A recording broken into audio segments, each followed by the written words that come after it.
విధాలుగా వరద బాధితుల కుటుంబాలను ఆదుకుంటున్న ఆంధ్రప్రదేశ్ ప్రభుత్వం రేపటి నుంచి మెడికల్ క్యాంప్స్ మొదలు పెడుతున్నాం. రేపటి నుంచి కరెంట్ ఇవ్వటం మొదలు పెడతాం. వాటర్ ట్యాంకర్స్ రెడీ చేశాం.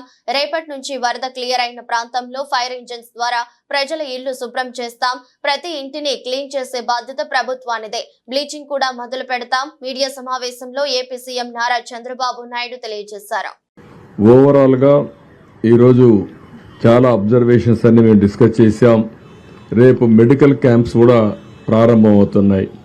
ఎక్కడికక్కడ మెడికల్ క్యాంప్స్ అని పెట్టడం, అదే మరిగా నీళ్లు కూడా ఈరోజు నాకు చాలా దగ్గర నీళ్లు కంప్లైంట్స్ వచ్చాయి. దానిపైన ఇంకా ఎక్కువ బాటిల్స్ ఎన్ని వీలైతే అన్ని బాటిల్స్ ఇవ్వాలని చెప్పి అనుకున్నాం. ఆ వాటర్ కూడా సప్లై చేస్తాం. రెండోది రేపు ఒక 180 ట్యాంకర్స్ తీసుకొచ్చి ఎక్కడికక్కడ నీళ్లు ఇచ్చే కార్యక్రమం తీసుకుంటాం. రేపు సాయంత్రానికి అన్ని కూడా వాటర్ స్కీమ్స్ అన్ని కూడా రెడీ అవుతాయి. మెట్రో వాటర్ వర్క్స్ అంతా కూడా రెడీ అవుతాయి.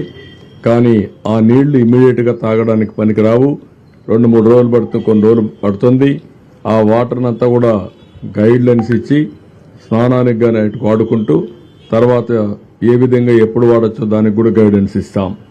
అదే మరి పవర్ స్టేషన్స్ అన్ని కూడా ఎన్ని వీలైతే అని చేస్తూ రేపు గాని ఎల్లుండికి గాని చివరి వరకు కరెంట్ ఇచ్చేదానికి కూడా శ్రీకారం చుడుతున్నాం.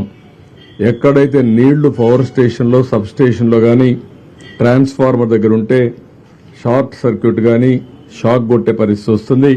అలాంటివన్నీ కూడా ప్రికాషన్ తీసుకుని ఇమ్మీడియట్ గా రెస్టోర్ చేయడానికి అన్ని ప్రయత్నాలు చేస్తున్నాం. దానికి కూడా స్పష్టమైన ఆదేశాలు ఇచ్చాం. ఇంకొక పక్కన ఫైర్ ఇంజన్స్ అన్ని కూడా తెప్పిస్తున్నాం. Fire department అప్పచెప్పాం. ప్రతి ఒక్క ఇంటిని బురదలో కూరుకుపోయిన ఇళ్లన్నీ క్లీన్ చేసే బాధ్యత వాళ్ళకి అప్పచెప్పాం.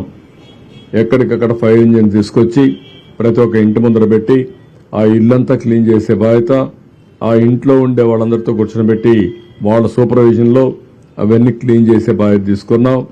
రేపటి నుంచి ఎక్కడైతే క్లియర్ అయిపోయిందో అక్కడంతా కూడా ఎక్కడన్నా చెత్త అవన్నీ ఉంటే అవన్నీ క్లియర్ చేసి డ్రోన్స్ ని సమర్థవంతంగా ఉపయోగించుకొని ఎక్కడన్నా డ్రైన్స్ లో గాని బ్లాక్ ఉంటే అవన్నీ తీసేసి వాటర్ అంతా డ్రైన్ అవుట్ చేయడం, డ్రైన్స్ అంతా క్లీన్ చేసేయడం. అదే సమయంలో బ్లీచింగ్ గాని లేకుంటే ఏమి చేస్తే ఎఫెక్టివ్ గా ఉంటుందో డ్రోన్స్ ఉపయోగించి ఏమైనా లిక్విడ్ స్ప్రే చేయగలుగుతామా, టోటల్ శానిటేషన్ కి ఆ ఎక్సర్సైజ్ కూడా స్టార్ట్ చేస్తున్నాం. అదే మరి ఎక్కడెక్కడ రోడ్స్ అన్ని కూడా ఒకసారి డ్రోన్ ద్వారా పిక్చర్స్ తెప్పించి ఎవరన్నా భోంచేసి రోడ్డు మీద పారేసినా అవన్నీ క్లీన్ చేయడానికి అనేక చర్యలు చేపట్టాం. దాన్ని కూడా సాయంత్రానికి మళ్ళా అనలైజ్ చేసుకుని ఎక్కడ కూడా రోడ్డు మీద తిని పారేసిన ఇది గాని కాగితాలు గాని ఏమీ లేకుండా చాలా క్లీన్ గా పెట్టడం కోసం ఆలోచిస్తున్నాం. అదే మరి ఎక్కడన్నా డెడ్ బాడీస్ మిస్ అయి ఉంటే ఆ డెడ్ బాడీస్ తీసుకొచ్చి పోస్ట్ మార్టం చేసి ఆ కుటుంబ సభ్యులకు అప్పజెప్పే బాధ్యత. అదే మరి ఎక్కడైనా సరే ఈ పశువులు ఏవైనా కళేబరాలుంటే అవన్నీ కూడా డిస్పోజ్ చేయడానికి వెటనరీ డిపార్ట్మెంట్ కూడా బాధ్యతలు అప్పచెప్పాం.